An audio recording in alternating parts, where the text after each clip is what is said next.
அவங்க வேட்பாளராக அறிவிச்சதெல்லாம் யாரு தெரியுமா? ஜெயிச்சவங்க எல்லாம் யாரு தெரியுமா? இப்ப அமைச்சர் ஆயிருக்கிறதா யாரு தெரியுமா?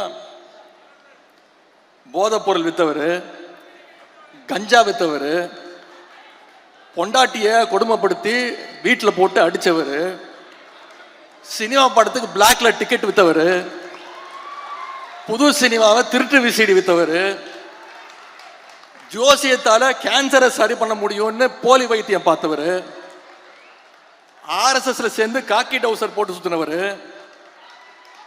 வாச்சாத்தி கொடுமைக்கு முக்கியமான காரணமா இருந்தவர், வேட்பாளர் அழிவுக்கு முந்தின நாள் வேற கட்சியிலிருந்து எகிரி குதிச்சு போனவர். இவங்கெல்லாம் இன்னைக்கு ஆளுங்கட்சியுடைய சட்டமன்ற உறுப்பினர்கள், அமைச்சர்கள். இவங்க பேரும் முதலமைச்சருக்கு தெரியாது.